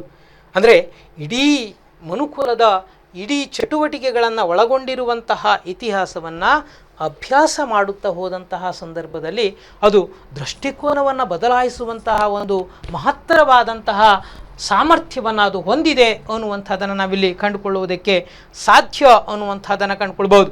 ಅಂದರೆ ಈ ಇತಿಹಾಸದ ಅಧ್ಯಯನವನ್ನು ನಾವು ಮಾಡ್ತಾ ಹೋದಾಗ ಅನೇಕ ಪ್ರಮುಖವಾದಂಥ ಮಾಹಿತಿಗಳನ್ನು ಪಡೆದುಕೊಳ್ತಾ ಇದ್ದೀವಿ. ವಿಶೇಷವಾಗಿ ನಾವು ಈ ವರ್ಷ ಅಭ್ಯಾಸ ಮಾಡ್ತಾ ಇರುವುದು ಜಾಗತಿಕ ಇತಿಹಾಸ. ಜಗತ್ತಿನ ಅನೇಕ ನಾಗರಿಕತೆಗಳನ್ನು ನಾವು ಅಭ್ಯಾಸ ಮಾಡ್ತಾ ಇದ್ದೀವಿ. ಜಗತ್ತಿನ ಅನೇಕ ಘಟನೆಗಳ ಬಗ್ಗೆ ನಾವು ಅಭ್ಯಾಸ ಮಾಡ್ತಾ ಇದ್ದೀವಿ. ಜಗತ್ತಿನ ಅನೇಕ ದೇಶಗಳು ಸ್ವಾತಂತ್ರ್ಯ ಪಡೆದುಕೊಂಡಿರುವಂಥ ಅಂಶಗಳನ್ನು ಕೂಡ ತಿಳಿದುಕೊಳ್ತಾ ಇದ್ದೀವಿ. ಮನುಕುಲಕ್ಕೆ ಬೇಕಾದಂತಹ ಧ್ಯೇಯಗಳನ್ನು ಅದು ಪಡೆದುಕೊಳ್ಳುವುದಕ್ಕೆ ನಡೆದಂತಹ ಹೋರಾಟದ ಕಥೆಗಳನ್ನು ಕೂಡ ನಾವು ಇದರಲ್ಲಿ ಕಂಡುಕೊಳ್ತಾ ಇದ್ದೇವೆ. ಇವುಗಳನ್ನು ಅಭ್ಯಾಸ ಮಾಡುತ್ತಾ ಹೋದವಾಗ ಇತಿಹಾಸದ ವಿಷಯ ಜ್ಞಾನ ವ್ಯಕ್ತಿಯೊಬ್ಬನ ದೃಷ್ಟಿಕೋನವನ್ನು ಬದಲಾಯಿಸಲು ಸೂಕ್ತವಾದಂತಹ ಒಂದು ಶಕ್ತಿಯನ್ನು ಅದು ಹೊಂದಿದೆ ಅನ್ನುವಂಥದ್ದನ್ನು ನಾವಿಲ್ಲಿ ಕಂಡುಕೊಳ್ಳುವುದಕ್ಕೆ ಸಾಧ್ಯ ಅನ್ನುವಂಥದ್ದು. ಇನ್ನೊಂದು ಪ್ರಮುಖವಾದಂಥ ವಿಷಯಾಂಶವನ್ನು ನಾವು ಅಭ್ಯಾಸ ಮಾಡಿದವಾಗ ಇತಿಹಾಸ ಅನ್ನುವುದು ಕೇವಲ ಮನುಕುಲದ ಚಟುವಟಿಕೆಗೆ ಮಾತ್ರ ಸೀಮಿತವಾಗಿರದೆ ಪ್ರಕೃತಿಯ ವ್ಯವಸ್ಥೆ ಅದು ಕೂಡ ಇದರ ಒಂದು ವಿಷಯ ವಸ್ತುವಿನಂತೆ ಇದ್ದಿರ್ತದೆ ಅನ್ನೋದನ್ನು ಕಂಡುಕೊಳ್ಬೋದು. ಪ್ರಕೃತಿ ಮನುಕುಲಕ್ಕೆ ಪೂರಕವಾಗಿದ್ದಾಗ ಮಾತ್ರ ಆ ಒಂದು ವ್ಯವಸ್ಥೆಯಲ್ಲಿ ಹೊಸತನ ಕಾಣುವುದಕ್ಕೆ ಸಾಧ್ಯ. ಉದಾಹರಣೆಗಾಗಿ ಈಜಿಪ್ಟ್ ನಾಗರಿಕತೆಯ ಒಂದು ಪ್ರಮುಖ ಕೇಂದ್ರ ಅನ್ನುವಂಥದ್ದನ್ನು ಅಭ್ಯಾಸ ಮಾಡಿದವಾಗ ಅಲ್ಲಿ ಪಿರಾಮಿಡ್ಗಳನ್ನು ನಾವು ಕಾಣ್ತೀವಿ, ಸ್ಪಿಂಕ್ಸ್ಗಳನ್ನು ನಾವು ಕಾಣ್ಕೊಳ್ತೀವಿ. ಇವುಗಳನ್ನು ಅಭ್ಯಾಸ ಮಾಡಿದವಾಗ ಅದು ತನ್ನದೇ ಆದಂತಹ ಅನೇಕ ಬೌದ್ಧಿಕ ಸಾಮರ್ಥ್ಯವನ್ನು ಹೊಂದಿರುವಂಥ ನಾಗರಿಕ ಕೇಂದ್ರ ಅದಾಗಿತ್ತು ಅನ್ನುವುದನ್ನು ನಾವು ನಿರ್ಣಯಕ್ಕೆ ತೆಗೆದುಕೊಳ್ತೀವಿ. ಇಲ್ಲಿ ಅವುಗಳನ್ನು ಪುನಃ ಅಭ್ಯಾಸ ಮಾಡಿದಾಗ ಕಲೆಯನ್ನು ಅಭ್ಯಾಸ ಮಾಡ್ತೀವಿ, ಸಂಸ್ಕೃತಿಯ ಕುರಿತಾಗಿ ಅಭ್ಯಾಸ ಮಾಡ್ತೀವಿ. ಅಂದರೆ ಮಾನವ ಬಿಟ್ಟು ಹೋದಂಥ ಪ್ರತಿಯೊಂದು ಕುರುಹುಗಳು ವೈಜ್ಞಾನಿಕವಾಗಿ ಮತ್ತು ಐತಿಹಾಸಿಕವಾಗಿ ಅಭ್ಯಾಸ ಮಾಡಿದವಾಗ ಅದು ಹೊಸ ಪಾಠದ ಒಂದು ವಿಷಯ ವಸ್ತುವಿನಂತೆ ನಮಗೆ ಮಾರ್ಗದರ್ಶನವನ್ನು ನೀಡುತ್ತದೆ ಅನ್ನೋದನ್ನು ಕಂಡುಕೊಳ್ಳೋದಕ್ಕೆ ಸಾಧ್ಯ. ಇಂತಹ ಮಾರ್ಗದರ್ಶನದ ವಿಶೇಷತೆಯನ್ನು ಪುನಃ ನಾವು ಅಭ್ಯಾಸ ಮಾಡಿದವಾಗ ಅಲ್ಲಿ ಏನು ಸಿಗ್ತಾ ಇದೆ ಅಂತ ಹೇಳಿದ್ರೆ, ಉದಾಹರಣೆಗಾಗಿ ಪಿರಾಮಿಡ್ಡಿನ ನಿರ್ಮಾಣ ಈಜಿಪ್ತಿನ ನಾಗರಿಕತೆ ಮತ್ತು ವಿಶ್ವದ ಒಂದು ವಿಸ್ಮಯದ ನಿರ್ಮಾಣ ಅನ್ನುವಂಥದ್ದನ್ನು ಕಂಡುಕೊಳ್ತಾ ಇದ್ದೀವಿ. ಜಗತ್ತಿನ ಅದ್ಭುತವಾದಂತಹ ವಿಸ್ಮಯಗಳಲ್ಲಿ ಅದು ಕೂಡ ಒಂದು ಅನ್ನುವಂಥದ್ದನ್ನು ಕಂಡುಕೊಳ್ತಾ ಇದ್ದೀವಿ. ಅಂದರೆ ನಿರ್ಮಾಣ ಸಾಮರ್ಥ್ಯ ಅವರಲ್ಲಿತ್ತು, ಅದರಂತೆ ಅವುಗಳನ್ನು ಕೂಡಿಸುವ ಮತ್ತು ಜೋಡಿಸುವಂತಹ ಲೆಕ್ಕಾಚಾರದ ಸಾಮರ್ಥ್ಯ ಅವರಲ್ಲಿತ್ತು. ಆನಂತರದಲ್ಲಿ ಅವರ ಆ ನಿರ್ಮಾಣ ಕೌಶಲ್ಯವೂ ಕೂಡ ಪ್ರಮುಖವಾದದ್ದು ಅನ್ನುವಂಥದ್ದನ್ನು ನಾವಿಲ್ಲಿ ಕಂಡುಕೊಳ್ತಾ ಇದ್ದೀವಿ. ಹೀಗೆ ಇವುಗಳನ್ನು ಅಭ್ಯಾಸ ಮಾಡಿದವಾಗ ಹೊಸತನವನ್ನು ವ್ಯಕ್ತಿಯೋರ್ವನಿಗೆ ಇತಿಹಾಸ ನೀಡುತ್ತದೆ. ಅರ್ಥಾತ್ ವಿದ್ಯಾರ್ಥಿ ಇತಿಹಾಸದ ಆಳವನ್ನು ಹೊಕ್ಕಿ ಅಭ್ಯಾಸ ಮಾಡಿದವಾಗ ಆತನಿಗೆ ಬೇಕಾದಂತಹ ಸಮಗ್ರವಾದಂತಹ ಒಂದು ವ್ಯವಸ್ಥೆ ನಮ್ಮನ್ನು ಅದು ತಲುಪುತ್ತದೆ ಅಥವಾ ನಮ್ಮನ್ನು ಅದು ಒಳಗೊಳ್ಳುವುದರೊಂದಿಗೆ ಹೊಸತನವನ್ನು ಕೊಡುವಂತಹ ಒಂದು ಸಾಮರ್ಥ್ಯ ಇತಿಹಾಸದ ಮೂಲಕವಾಗಿ ಕಂಡುಕೊಳ್ಳಲು ಸಾಧ್ಯ ಅನ್ನುವಂಥದ್ದನ್ನು ಕಂಡುಕೊಳ್ಬೋದು. ಇನ್ನೊಂದು ಅಂಶವನ್ನು ಗಮನಿಸಬಹುದು.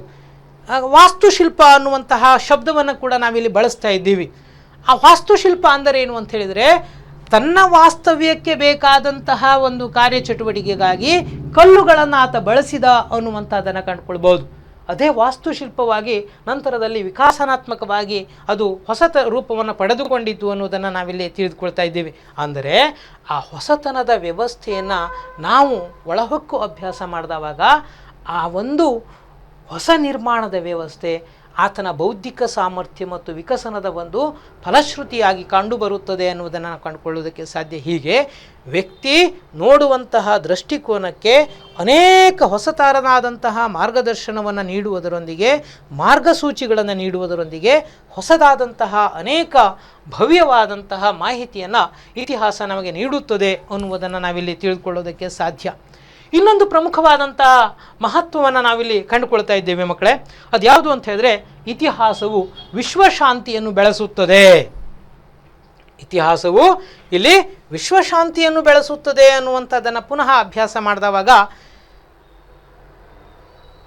ಅನಾಗರಿಕತೆಯಿಂದ ನಾಗರಿಕತೆಯೆಡೆಗೆ ಸಾಗಿ ಬಂದ ಮಾನವನ ಕಥೆಯೇ ಇತಿಹಾಸ ಅನ್ನುವುದನ್ನು ವ್ಯಾಖ್ಯೆಗಳಲ್ಲಿ ಅಭ್ಯಾಸ ಮಾಡಿದವಾಗ ನಾಗರಿಕನಾಗಿ ಈತ ತನ್ನ ಚಟುವಟಿಕೆ ಮತ್ತು ನಡವಳಿಕೆಯನ್ನು ಆತ ಪರಿವರ್ತಿಸಿಕೊಳ್ಳುತ್ತಾ ಬಂದ ಹಾಗ ಅಲ್ಲಿ ಅನೇಕ ತೆರನಾದಂತಹ ಬದಲಾವಣೆಗಳು ಕಂಡು ಬಂದವು ಅನ್ನುವುದನ್ನು ನಾವಿಲ್ಲಿ ತಿಳಿದುಕೊಳ್ತಾ ಇದ್ದೀವಿ. ಅಂದರೆ ಪ್ರಾಚೀನ ಯುಗ, ಮಧ್ಯಯುಗ, ಆಧುನಿಕ ಯುಗ ಅನ್ನುವಂತಹ ಒಂದು ಯುಗಕಾಲ ಗರ್ಭವನ್ನು ಇತಿಹಾಸಕಾರರು ನಮಗೆ ಮಾಡಿಕೊಟ್ಟಿದ್ದಾರೆ. ಅದರಲ್ಲಿ ಆಧುನಿಕ ಯುಗವನ್ನು ನಾವು ಅಭ್ಯಾಸ ಮಾಡಿದವಾಗ ಮಾನವ ಸಾಧಕ ಅನ್ನುವುದರಲ್ಲಿ ಸಂದೇಹ ಇಲ್ಲ. ಮಾನವ ಸಾಧಕ ಅನ್ನುವುದರಲ್ಲಿ ಸಂದೇಹ ಇಲ್ಲ. ಸಾಧನೆಯ ಎಲ್ಲೆ ಕೆಲವೊಂದು ಸಂದರ್ಭದಲ್ಲಿ ಜಾರಿರುವುದನ್ನು ಕೂಡ ಮರೆಯೋ ಹಾಗಿಲ್ಲ ಅನ್ನುವುದನ್ನು ಕಂಡುಕೊಳ್ಬಹುದು. ಎಲ್ಲಿ ಸಾಧನೆಯನ್ನು ಸಾಧಿಸಿದ ಅಹಂಕಾರಕ್ಕೆ ಒಳಗಾದನೋ ಆ ಅಹಂಕಾರದ ಫಲವಾಗಿ ಆತ ಕೆಲವೊಂದು ದುರಂತಗಳಿಗೂ ಕೂಡ ಕಾರಣೀಕರ್ತನಾದ ಅನ್ನುವಂಥದ್ದನ್ನು ನಾವಿಲ್ಲಿ ಪುನಃ ಮನನ ಮಾಡಿಕೊಳ್ತಾ ಇದ್ದೀವಿ.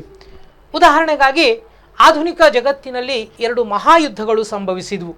ಆ 2 ಮಹಾಯುದ್ಧಗಳು ಇಡೀ ವಿಶ್ವದ ವಿನಾಶಕ್ಕೆ ಕಾರಣೀಕೃತವಾಯಿತು, ಅಥವಾ ವಿನಾಶದ ವ್ಯವಸ್ಥೆ ಅದು ನಿರ್ಮಾಣ ಮಾಡಿತು ಅನ್ನುವಂಥದ್ದನ್ನು ಕೂಡ ನಾವಿಲ್ಲಿ ತಿಳಿದುಕೊಳ್ತಾ ಇದ್ದೀವಿ.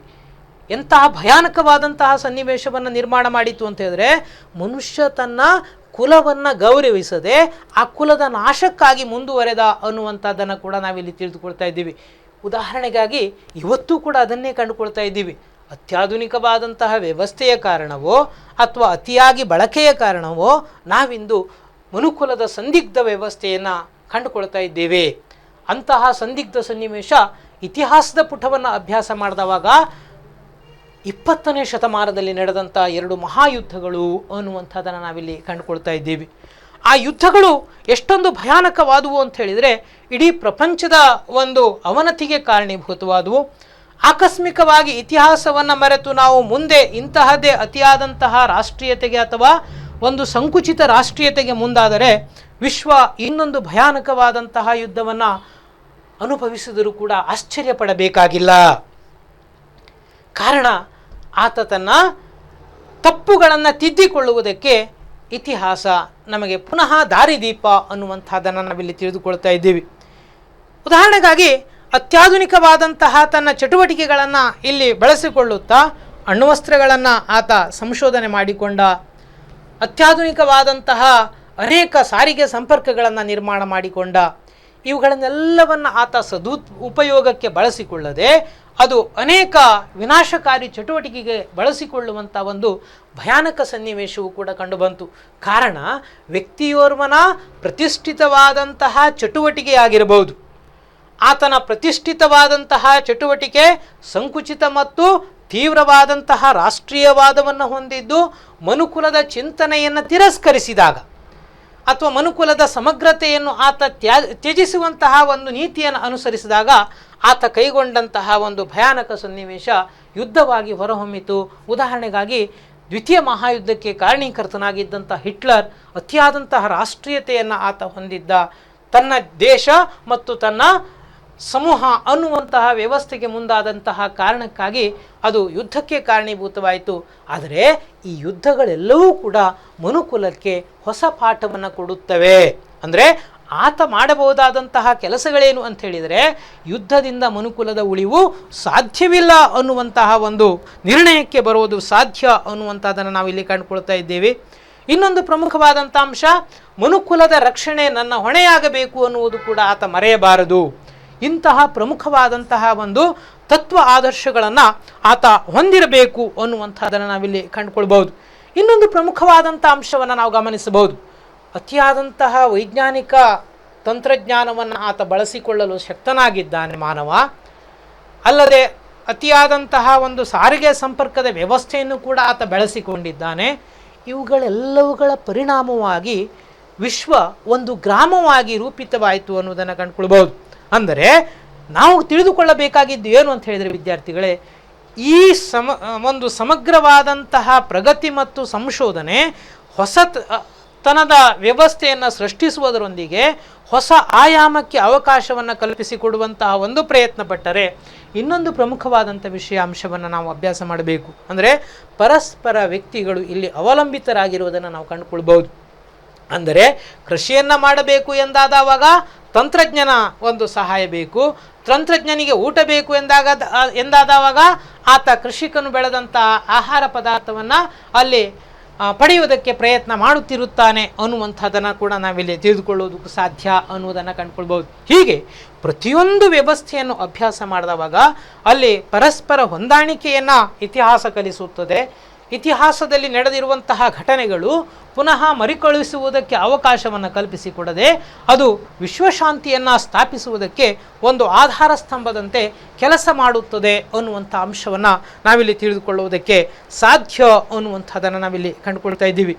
ಇನ್ನೊಂದು ಪ್ರಮುಖವಾದಂಥ ಅಂಶವನ್ನು ನಾವಿಲ್ಲಿ ಕಂಡುಕೊಳ್ಳುವುದಕ್ಕೆ ಸಾಧ್ಯ ಏನು ಅಂತ ಹೇಳಿದರೆ, ವಿಶ್ವದ ರಕ್ಷಣೆಗಾಗಿ ಸೃಷ್ಟಿಯಾದಂತಹ ಅಥವಾ ನಿರ್ಮಿಸಲ್ಪಟ್ಟಂತಹ ವಿಶ್ವಸಂಸ್ಥೆಯ ಎಲ್ಲ ಕರಡು ನಿಯಮಗಳನ್ನು ನಾವು ಅಭ್ಯಾಸ ಮಾಡುತ್ತಾ ಹೋದಂತಹ ಸಂದರ್ಭದಲ್ಲಿ ಇದು ಇತಿಹಾಸದ ಅನೇಕ ಘಟನಾವಳಿಗಳ ಪ್ರಮುಖವಾದಂತಹ ಅಂಶಗಳನ್ನು ಪರಿವರ್ತಿಸುವಂತಹ ಪ್ರಯತ್ನದೊಂದಿಗೆ ಹೊಸ ಆಯಾಮಗಳಲ್ಲಿ ಆ ತತ್ವಜ್ಞಾನಗಳನ್ನು ಅಥವಾ ವಿಚಾರಗಳನ್ನು ಈ ಒಂದು ವ್ಯವಸ್ಥೆಗೆ ಅಳವಡಿಸಿಕೊಂಡಿರುವುದನ್ನು ನಾವಿಲ್ಲಿ ಕಂಡುಕೊಳ್ತಾ ಇದ್ದೀವಿ. ಹೀಗೆ ಭಾರತದ ಒಂದು ತತ್ವ ವಿವೇಚನೆ ಆಗಿರಬಹುದು, ವಿಶ್ವದ ಅನೇಕ ರಾಷ್ಟ್ರಗಳ ತತ್ವ ವಿವೇಚನೆ ಆಗಿರಬಹುದು, ಇವೆಲ್ಲವುಗಳನ್ನು ನಾವು ಅಭ್ಯಾಸ ಮಾಡಿದವಾಗ ಅದು ಹೊಸತೆರನಾದಂತಹ ಒಂದು ನಾಗರಿಕ ಬದುಕನ್ನು ಕಟ್ಟಿಕೊಳ್ಳುವುದಕ್ಕೆ ಅವಕಾಶವನ್ನು ಕಲ್ಪಿಸಿಕೊಡುತ್ತದೆ. ಆ ಕಾರಣಕ್ಕಾಗಿ ಇತಿಹಾಸವು ವಿಶ್ವಶಾಂತಿಯನ್ನು ಬೆಳೆಸುತ್ತದೆ ಅನ್ನುವಂಥದ್ದನ್ನು ನಾವಿಲ್ಲಿ ತಿಳಿದುಕೊಳ್ತಾ ಇದ್ದೇವೆ.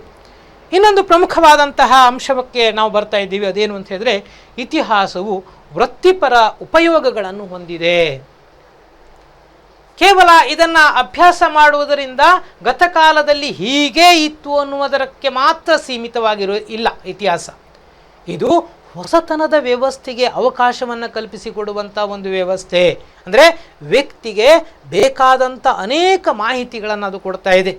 ಅಂದರೆ ಪೂರ್ಣ ಪ್ರಮಾಣದಲ್ಲಿ ಔಪಚಾರಿಕವಾಗಿ ಇತಿಹಾಸವನ್ನು ಪಡೆದವನು ಮಾತ್ರ ಐತಿಹಾಸಿಕ ವೃತ್ತಿ ಉಪಯೋಗಗಳನ್ನು ಪಡೆದುಕೊಂಡಿದ್ದಾನೆ ಎಂದು ಅರ್ಥ ಅಲ್ಲ. ಗತಕಾಲದಲ್ಲಿ ಸಂಶೋಧಿಸಲ್ಪಟ್ಟ ಅದರಂತೆ ಅವುಗಳನ್ನು ಸಂಪೂರ್ಣವಾಗಿ ಉಪಯೋಗಿಸಲ್ಪಟ್ಟ ಎಲ್ಲ ವ್ಯವಸ್ಥೆಗಳು ಕೂಡ ಹೊಸತನವನ್ನು ಅದು ಕೊಡ್ತಾ ಇದೆ ಅನ್ನುವಂಥದ್ದನ್ನು ನಾವಿಲ್ಲಿ ಕಂಡುಕೊಳ್ತಾ ಇದ್ದೀವಿ. ಅಂದರೆ ಏನಾಗಿದೆ ಹೇಳುವಂಥ ಒಂದು ಪ್ರಯತ್ನಕ್ಕೆ ಅಥವಾ ಅದರ ವ್ಯವಸ್ಥೆಗೆ ನಾವು ಪುನಃ ಮುಂದಡಿ ಇಟ್ಟಾಗ ಅದು ನಮಗೆ ಹೊಸತನವನ್ನು ಕೊಡುವಂತಹ ಒಂದು ಜ್ಞಾನ ದೀವಿಗೆ ಅಥವಾ ಜ್ಞಾನದ ಹೂರಣ ಅನ್ನುವಂಥದ್ದನ್ನು ಕಂಡುಕೊಳ್ತಾ ಇದ್ದೀವಿ. ವಿಶೇಷವಾಗಿ ಇತಿಹಾಸ ಅನ್ನುವಂಥದ್ದು ವೃತ್ತಿಯನ್ನು ಔಪಚಾರಿಕವಾಗಿ ಮತ್ತು ಅನೌಪಚಾರಿಕವಾಗಿ ಅದು ಕೊಡ್ತಾ ಇದೆ ಅನ್ನುವಂಥದ್ದನ್ನು ನಾನು ಇಲ್ಲಿ ಉಲ್ಲೇಖಿಸಿದ್ದೇನೆ. ಅದರಂತೆ ಔಪಚಾರಿಕವಾಗಿ ಇತಿಹಾಸವನ್ನು ಓದುವುದರ ವಿಶೇಷತೆ ಏನು ಅನ್ನುವಂಥದ್ದನ್ನು ಅಭ್ಯಾಸ ಮಾಡಿದವಾಗ ಆಧುನಿಕ ಜಗತ್ತು ಸ್ಪರ್ಧಾತ್ಮಕ ಜಗತ್ತು. ಈ ಸ್ಪರ್ಧಾತ್ಮಕ ಜಗತ್ತಿನಲ್ಲಿ ಹೊಸ ಹೊಸ ಆವಿಷ್ಕಾರಗಳನ್ನು ಆತ ಮಾಡುವಂತಹ ಪ್ರಯತ್ನದೊಂದಿಗೆ ಹೊಸದಾದಂತಹ ಅನೇಕ ಸವಾಲುಗಳನ್ನು ಮತ್ತು ಪರೀಕ್ಷೆಗಳನ್ನು ಆತ ಎದುರಿಸಬೇಕಾಗಿದೆ. ಇಂತಹ ಸಂದರ್ಭದಲ್ಲಿ ಇತಿಹಾಸ ಆತನಿಗೆ ಊರುಗೋಲಂತೆ ಕೆಲಸವನ್ನು ಮಾಡುತ್ತದೆ. ಅಂದರೆ ಜ್ಞಾನವನ್ನು ನೀಡುತ್ತದೆ. ಇತಿಹಾಸದ ವಿಷಯಗಳನ್ನು ಓದುವುದರಿಂದ ಆತನಿಗೆ ಬೇಕಾದಂಥ ಎಲ್ಲ ಮಾಹಿತಿಗಳು ಇಲ್ಲಿ ದೊರಕುತ್ತವೆ ಅನ್ನುವುದನ್ನು ಕಂಡುಕೊಳ್ಬಹುದು. ವಿಶೇಷವಾಗಿ ಭಾರತ ಸರ್ಕಾರ ಜಗತ್ತಿನ ಅನೇಕ ರಾಷ್ಟ್ರಗಳನ್ನು ನಾವು ಅಭ್ಯಾಸ ಮಾಡಿದವಾಗ ವ್ಯಕ್ತಿಯೋರ್ವ ಉದ್ಯೋಗಕ್ಕೆ ಅಥವಾ ಉದ್ಯೋಗವನ್ನು ಪಡೆದುಕೊಳ್ಳುವ ಉದ್ಯೋಗಕ್ಕೆ ತನ್ನ ಅರ್ಹತೆಯನ್ನು ತೋರಿಸಬೇಕು ಎಂದಾದವಾಗ ಆತ ಪರೀಕ್ಷೆಯನ್ನು ಎದುರಿಸಲೇಬೇಕು. ಆ ಪರೀಕ್ಷೆಗೆ ಬೇಕಾದಂತಹ ಅನೇಕ ವಿಷಯ ಮಾಹಿತಿಗಳು ಇತಿಹಾಸದ ಮೂಲಕವಾಗಿ ಅವು ಬಳಸಲ್ಪಡ್ತವೆ ಅಥವಾ ಅವುಗಳನ್ನು ಇಲ್ಲಿ ಕೇಳಲ್ಪಡ್ತದೆ ಅನ್ನುವಂಥದ್ದನ್ನು ನಾವಿಲ್ಲಿ ತಿಳಿದುಕೊಳ್ತಾ ಇದ್ದೀವಿ. ಉದಾಹರಣೆಗಾಗಿ ಭಾರತ ಸರ್ಕಾರ IAS ಅನ್ನುವಂತಹ ಸೇವಾ ಪರೀಕ್ಷೆಯನ್ನು ನಡೆಸ್ತಾ ಇರ್ತದೆ. IPS, IFS, ಕರ್ನಾಟಕ ಸರ್ಕಾರ KAS ಅನ್ನುವಂತಹ ಪರೀಕ್ಷೆಯನ್ನು ನಡೆಸ್ತಾ ಇರ್ತದೆ. ಅದಲ್ಲದೆ ಸರ್ಕಾರದ ಅನೇಕ ವಿವಿಧ ಇಲಾಖೆಗಳಲ್ಲಿ ಬೇಕಾದಂತಹ ಉದ್ಯೋಗಾರ್ಥಿಗಳನ್ನು ಅದು ಭರ್ತಿ ಮಾಡುವಂತಹ ಸಂದರ್ಭದಲ್ಲಿ ಸ್ಪರ್ಧಾತ್ಮಕ ಪರೀಕ್ಷೆಯನ್ನು ಅದು ಮಾಡ್ತಾ ಇದೆ. ಆ ಸ್ಪರ್ಧಾತ್ಮಕ ಪರೀಕ್ಷೆಗೆ ಬೇಕಾದಂತಹ ಪ್ರಶ್ನೆಗಳನ್ನು ಇವುಗಳ ಮೂಲಕವಾಗಿ ಅಥವಾ ಇತಿಹಾಸದ ಮೂಲಕವಾಗಿ ಪಡೆದುಕೊಂಡು ಅದು ಸ್ಪರ್ಧಿಯೋರ್ವನಿಗೆ ಪರೀಕ್ಷೆಯನ್ನು ನಡೆಸುವುದರೊಂದಿಗೆ ಸ್ಪರ್ಧೆಯ ಉನ್ನತಿಗೆ ಅದು ಪೂರಕವಾದಂಥ ಮಾಹಿತಿಯನ್ನು ಕೊಡುತ್ತದೆ ಅನ್ನುವಂಥದ್ದನ್ನು ನಾವಿಲ್ಲಿ ತಿಳಿದುಕೊಳ್ಳೋದಕ್ಕೆ ಸಾಧ್ಯ ಅನ್ನುವಂಥದ್ದನ್ನು ಕಂಡುಕೊಳ್ಬಹುದು. ಇನ್ನೊಂದು ವಿಷಯಾಂಶವನ್ನು ನಾವಿಲ್ಲಿ ತಿಳಿದುಕೊಳ್ಳೋದು ಸಾಧ್ಯ ಏನು ಅಂತ ಹೇಳಿದ್ರೆ, ಪ್ರತಿಯೋರ್ವ ರಾಜಕಾರಣಿಗೆ, ರಾಜಮುತ್ಸದ್ದಿಗೆ, ಆಡಳಿತಗಾರನಿಗೆ ಐತಿಹಾಸಿಕ ಜ್ಞಾನ ಅಗತ್ಯ ಅನ್ನುವಂಥದ್ದನ್ನು ನಾವಿಲ್ಲಿ ತಿಳಿದುಕೊಳ್ತಾ ಇದ್ದೀವಿ. ಕಾರಣ, ಎಲ್ಲಿ ತಪ್ಪುತ್ತಿದ್ದಾನೋ ತಪ್ಪುವಂತಹ ಹಾದಿಯನ್ನು ತಿದ್ದುವುದಕ್ಕೆ ಇತಿಹಾಸ ಮಾರ್ಗದರ್ಶನ, ತಪ್ಪುವಂಥ ಹಾದಿಯನ್ನು ತಿದ್ದುವುದಕ್ಕೆ ಇತಿಹಾಸ ಮಾರ್ಗದರ್ಶನ.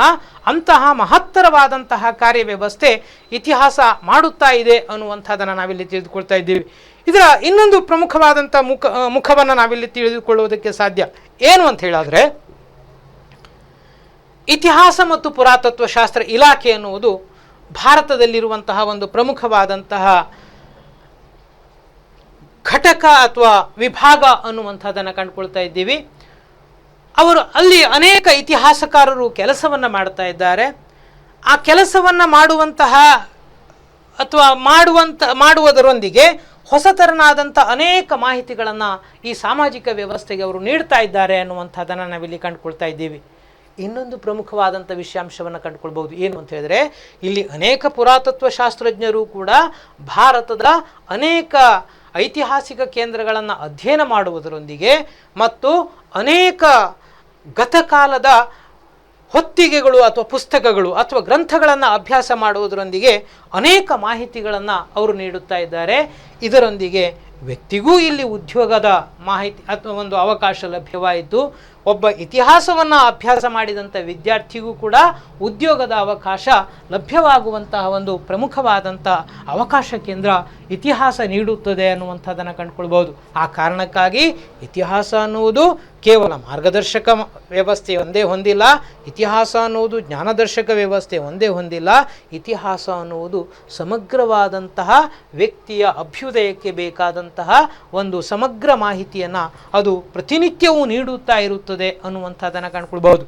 ವಿಶ್ವದ ಅನೇಕ ಸಮಸ್ಯೆಗಳಿಗೆ ಉತ್ತರವನ್ನು ಕೊಡುವಂತಹ ಒಂದು ಮಹತ್ತರ ಪ್ರಯತ್ನವನ್ನು ಮಾಡಿದಂಥ ವಿಷಯಗಳಲ್ಲಿ ಇತಿಹಾಸವೇ ಪ್ರಮುಖ ಅನ್ನುವಂಥದ್ದನ್ನು ನಾವಿಲ್ಲಿ ತಿಳಿದುಕೊಳ್ಳೋದಕ್ಕೆ ಸಾಧ್ಯ ಅನ್ನುವುದನ್ನು ಕಂಡುಕೊಳ್ಬಹುದು. ಅಂದರೆ ಪರೀಕ್ಷೆ ಮೂಲಕವಾಗಿ ಉದ್ಯೋಗವನ್ನು ಪಡೆದುಕೊಳ್ಳುವುದು ಒಂದು ಕ್ಷೇತ್ರವಾದರೆ, ಆ ಇತಿಹಾಸದ ಒಂದು ಫಲವಾಗಿ ಹೊಸದಾದಂಥ ಜೀವನ ಶೈಲಿಯನ್ನು ಕಟ್ಟಿಕೊಳ್ಳುವಂಥ ಒಂದು ವ್ಯವಸ್ಥೆಯು ಕೂಡ ಸಾಂಸ್ಕೃತಿಕವಾಗಿ, ಔದ್ಯೋಗಿಕವಾಗಿ, ಸಾಮಾಜಿಕವಾಗಿ ಹೊಸತನವನ್ನು ಅದು ನೀಡ್ತಾ ಇದೆ ಅನ್ನುವಂಥದ್ದನ್ನು ನಾವು ತಿಳಿದುಕೊಳ್ಳೋದಕ್ಕೆ ಸಾಧ್ಯ ಅನ್ನುವುದನ್ನು ಕಂಡುಕೊಳ್ಬೋದು.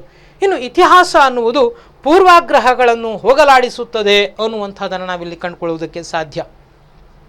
ಪೂರ್ವಾಗ್ರಹ ಅಂದರೆ ಏನು ಹೇಳುವಂಥ ಪ್ರಶ್ನೆ ತಪ್ಪು ತಿಳುವಳಿಕೆ ಅನ್ನುವುದನ್ನು ನಾವಿಲ್ಲಿ ಸಾಬೀತುಪಡಿಸಬಹುದು.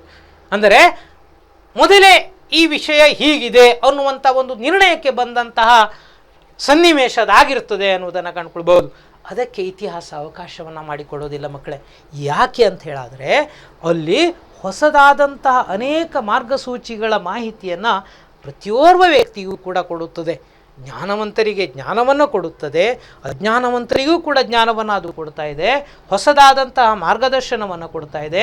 ಸಂಶೋಧಕರಿಗೆ ಹೊಸದಾದಂತಹ ಒಂದು ಮಾಹಿತಿ ಸೂತ್ರವನ್ನು ಕೊಡುವಂತಹ ಪ್ರಮುಖವಾದಂತಹ ವಿಷಯ ವ್ಯವಸ್ಥೆ ಅದು ಇತಿಹಾಸ ಅನ್ನುವುದನ್ನು ಕಂಡುಕೊಳ್ಳೋದಕ್ಕೆ ಸಾಧ್ಯ. ಉದಾಹರಣೆಗಾಗಿ ಜಾತಿ, ಪಂಥ, ವರ್ಗ, ಭಾಷೆ ಮುಂತಾದವುಗಳನ್ನು ನಾವು ಅಭ್ಯಾಸ ಮಾಡಿದವಾಗ ಅಲ್ಲಿ ಅನೇಕ ತೆರನಾದಂಥ ಪೂರ್ವಾಗ್ರಹ ಅಂಶಗಳನ್ನು ನಾವು ಕಂಡುಕೊಳ್ಳೋದಕ್ಕೆ ಸಾಧ್ಯ. ಈ ಎಲ್ಲ ಅಂಶಗಳನ್ನು ಜಗತ್ತಿನ ಯಾವುದೇ ದೇಶಗಳನ್ನು ಅಭ್ಯಾಸ ಮಾಡಿಕೊಂಡ್ರೂ ಕೂಡ ಅಲ್ಲಿ ಕಂಡು ಬಂದಿರೋದನ್ನು ನಾವು ಇತಿಹಾಸದ ಅಧ್ಯಯನದ ಮೂಲಕವಾಗಿ ಕಂಡುಕೊಳ್ತಾ ಹೋಗ್ತಾ ಇದ್ದೀವಿ. ಅಲ್ಲಿ ಆಳುವವರ ವರ್ಗ ಒಂದು ಅನ್ನುವಂಥದ್ದನ್ನು ಕಂಡುಕೊಂಡಾಗ ಆಳಿಸಿಕೊಳ್ಳುವಂತಹ ವರ್ಗ ಇನ್ನೊಂದು ಅನ್ನುವಂಥದ್ದನ್ನು ನಾವಿಲ್ಲಿ ತಿಳಿದುಕೊಳ್ತಾ ಇದ್ದೀವಿ.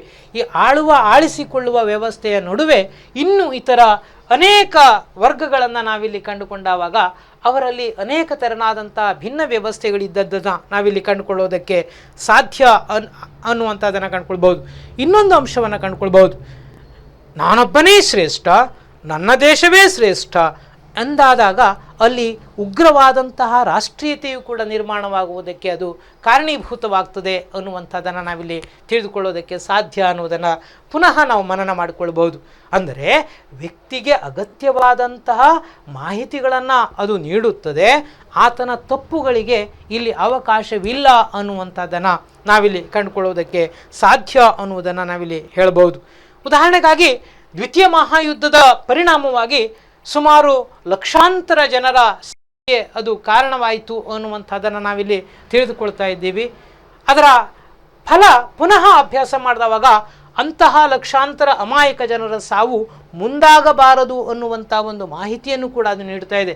ಅಂದರೆ ಒಂದು ತೀವ್ರವಾದಂತಹ ಭಾವನಾತ್ಮಕವಾದಂಥ ಒಂದು ಉದ್ವೇಗಾತ್ಮಕವಾದಂತಹ ಎಲ್ಲ ಆಕ್ರಮಣಕಾರಿ ಮನಸ್ಥಿತಿಯು ಯುದ್ಧಕ್ಕೆ ಕಾರಣೀಭೂತವಾದರೆ ಆ ಯುದ್ಧದಿಂದ ಪುನಃ ಪರಿವರ್ತನೆ ಮಾಡುವಂಥ ಒಂದು ಪ್ರಮುಖವಾದಂಥ ವಿಷಯ ವ್ಯವಸ್ಥೆ ಯಾವುದು ಅಂತ ಹೇಳಿದ್ರೆ ಇತಿಹಾಸ ಅನ್ನುವಂಥದ್ದನ್ನು ನಾವಿಲ್ಲಿ ಕಂಡುಕೊಳ್ಳುವುದಕ್ಕೆ ಸಾಧ್ಯ. ಅಂದರೆ ಇತಿಹಾಸವು ಪೂರ್ಣ ಪ್ರಮಾಣದಲ್ಲಿ ವ್ಯಕ್ತಿಗಳಿಗೆ, ರಾಷ್ಟ್ರಗಳಿಗೆ, ಇಡೀ ಪ್ರಪಂಚಕ್ಕೆ ಹೊಸದಾದಂತಹ ಅನೇಕ ಮಾರ್ಗದರ್ಶನವನ್ನು ನೀಡುವುದರೊಂದಿಗೆ ಅದು ಸ್ಫೂರ್ತಿಯ ಸೆಲೆಯಾಗಿ ತನ್ನ ಮಾರ್ಗದರ್ಶನವನ್ನು ನೀಡುತ್ತಾ ಇದೆ ಅನ್ನುವುದನ್ನು ಕಂಡುಕೊಳ್ಬೋದು.